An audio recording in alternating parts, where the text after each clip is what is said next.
unatamani kuniuliza niko wapi leo. Nimezoea sana habari ya kahawa. Kila siku tunakaa studio, tunasema karibu kahawa, tunakunywa kahawa. Leo tupo kwenye Grand Malt kidogo, tunajaribu kubadilisha mazingira. Lakini nimejifunza sana kuhusiana na mazingira ambayo yananizunguka. Unaweza kuwa unajiuliza hapa ni wapi? Hii Tanzania tu. Kuna kipindi unafika tu unasema hata Dar es Salaam imenichosha, studio imenichosha, watu wa karibu wamenichosha, nahitaji muda wangu peke yangu nikajifiche sehemu. Natamani nikwambie ni wapi. Natamani tu wewe mwenyewe upambane, uzunguke, ufike maeneo kama haya. Nini nimependa kwenye mazingira haya? Utulivu.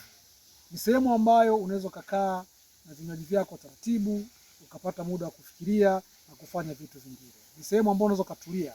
Kwa mfano, wewe ni mwandishi, unaweza kutulia sehemu, ukawa unaandika kazi zako mwenyewe.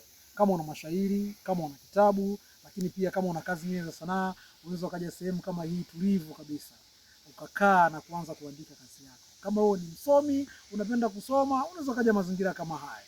Ukaagiza kinywaji chako, ukatulia, ukawa unasoma kitabu chako taratibu, ukajikuta umekimaliza. Lakini kama tu unahitaji kuondokana na kelele za mazingira ambayo unayaishi, kelele zinazotokana na watu wengi kuwa karibu nawe, viwanda na magari, akili yako inakuwa imechoshwa na vitu vingi, msongo wa mawazo na kadha wa kadha, unakuja kwenye maeneo kama haya, unatulia. Unaweza kaa peke yako au unaweza ukawa na familia yako.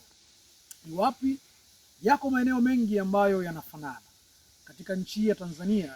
Yako maeneo mengi sana yenye mandhari kama hii, lakini hili ni bawa tu la kutengeneza ambao ni sehemu ya mandhari ya hapa. Anyway, nilisema kwamba sintokwambia, natumani nikwambie, nilikuwa nadanganya.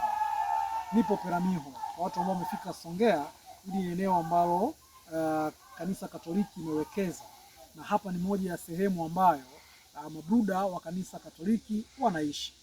Ni eneo kubwa, mandhari njema na nzuri, lenye kila kitu, lakini ni eneo ambalo linaruhusu watu wengine waje wapaone na pengine wapumzike na familia zao. Na leo mimi pamoja na ndugu zangu walioko Songea tumekuja kupumzika, tunakunywa vinywaji. Karibu sana kwenye eneo hili la Peramiho endapo utaweza kufanikiwa kufika Songea. Nini ambacho tunajifunza? Kuna vitu vingi sana vya kujifunza kutoka katika eneo hili. Ni eneo ambalo wanazalisha vitu mbalimbali, wanazalisha mazao tofauti. Tumenunua sausage, kuna sehemu ambako wanatengeneza sausage. Wana mifugo kadha wa kadha, kuna mifugo mingi na wanauza nyama kutokana na mifugo ambayo wanayo. Wana ndege pia, kuna bata bikini, kuna bata mzinga, kuna hawa bata wa kawaida, lakini pia na aina kadha wa kadha za wanyama wanao. Kuna kuku na aina zake tofauti. Nini fanya ufurahie mapumziko ya amani na utulivu, na weekend yako inakuwa njema sana. Leo natamani uje tu kupumzika na kuenjoy na watu wako walio karibu nao. Sehemu ya maisha tulionayo, na haya ndiyo maisha yetu. Karibu sana kwenye Special Zone. Hii ni moja ya kitu Special Zone. Tunapenda kuwa kwenye special moment na familia zetu na kupumzika. Karibu sana kwenye Special Zone.